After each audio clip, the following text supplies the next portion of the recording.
really on both films, I've been given an amazing amount of freedom by the studio to really develop the story in the way that I wanted to. And this film's really no exception. As far as the intensity goes, I don't think we've dialed back the intensity one iota. We wanted it to be, and I was warned of the studio that it would be a real white knuckle ride.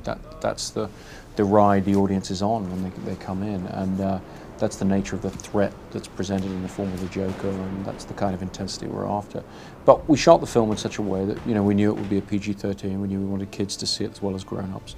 So there isn't blood and gore and things like that. It's intensity based on threat and menace and so forth, and it's based on, you know, looking into these characters' eyes and believing in the dilemmas they face and the things they might or might not do. Chris and Jonah get together and develop it initially, and they do such a damn good job that there's often not much needed after that. You know, I mean, as long as they cast well, which they do, and they attract good cast because, you know, Chris is a great filmmaker, then it becomes easy. You know, I mean, I always have questions, of course. There's always things you're trying to push, you're trying to prod, you're trying to question, in the hope that you know, you can find a weak spot and you can find something that can help strengthen the movie. But the fact is, I've never found it with Chris yet. You know, he's somebody who's just incredible mind on him. And so, I mean, there's a great sense of collaboration, yes.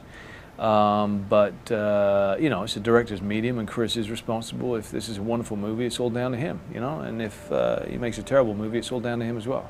I read the script, and Chris said to me before I read it, he said, she's not quite finished. You know, it's kind of early on.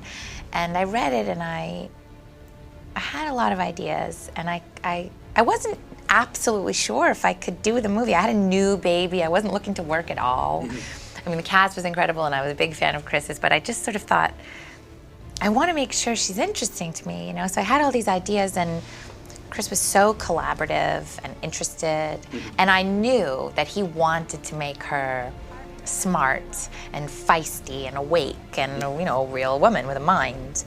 And so, you know, we did that work together. And, you know, then I guess I think if the thing you want to do as an actor is you want to make things as hard for yourself as possible, so that then all you have to do is go and sort of try to solve the problems you've set up for yourself. So I decided that I wanted to make sure that Rachel really was equally in love with both Harvey Dent and Bruce Wayne Batman, because then she has a real dilemma.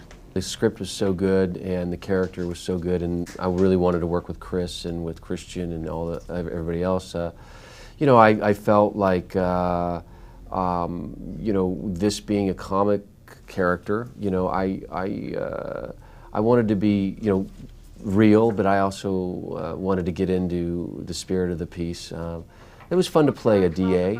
It was fun to play Harvey Two-Face, you know, and get, you know, all my anger on, you know. So it was an amazing script, and I just saw the movie, and I just blown away by the movie. Can you get him to talk? I'll get him to sing. We're going after the mob's life savings. Things will get ugly. I knew the risk when I took this job, Lieutenant. How will you get him back in? He does that. It is there on the, it's there to play, and it's on the page.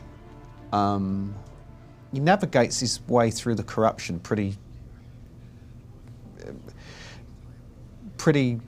smoothly without being contaminated, you know, without smelling of it. You know, he takes it sort of like to the edge. He'll go to the edge of it. I mean, that's absolutely what Chris wants, and this is the character that he has written, and I guess if we do a third, excuse me, he is developing. Today I found out what Batman can't do. He can't endure this. Today you get to say, I told you so. Today, I don't want to. I think, you know, it's definitely that he's become more comfortable with the various personas that he has created by now. You know, he's better at them. You know, naturally, yes, it was easy for me to slip right back into them, but we wanted an advancement. You know, we wanted the progression to happen here. But at the same time, you know, I mean, he's very much looking for a way out. You know, he's not looking to continue this Batman creature forever. He wants out of it, and there's still this duality where he is warring with himself constantly with these the dark side, the altruistic side. You know, which one is going to win? He's having to rein it in all the time. We're trying to be too schematic or philosophical about it, but in early story discussions with David Goyer, myself, you know, we sort of tried to balance out the different elements we were going to need in the story, because we always felt that the Joker would have no arc to him. He's not that kind of character. We wanted him to just cut through the story like the shark in Jaws or something. He's just a story element, a catalyst that just upsets everything as he moves through the story. So the shape of the story was always going to come from Harvey Dent and Harvey Dent's story. That was what Goyer and myself put together and then gave to Jonah, and he went off and wrote the first screenplay based on those principles. And I think inherent in that story idea, there's a certain balance between, you know, the triumvirate of the heroic figures and the various villains and so forth, and the way they balance. Chris sent me the comic books, you know, and I looked at those. I didn't do too much historical Batman research because, you know, this really stands on its own and it's not one particular story, you know. So, of course, I went back and looked at, you know, Chris's Batman again, Batman Begins and all that, but it was all there in the script. I mean, it was an incredibly dense, complex script. And really, it's all on the screen. When I saw it, I just thought, I don't know that too much was cut out. Chris really made the movie that he wanted to make. We very much, the blueprint of the script was really what we were stuck to. We did a lot of work on the script. We did many, many drafts over a long period of time. And we were really trying to condense these stories. It's a very complicated story. We were trying to make it as short and as efficient as possible. So we really did a lot of that work on the page. And then when the film was shot and in editing and so forth, we were actually pretty true to that document. I'm glad to see that the movie is really about something, you know, and that it's not millions of dollars, you know, put toward just spectacle, but it's about making the world a better place and how complicated and hard that is. It seems like something we need now.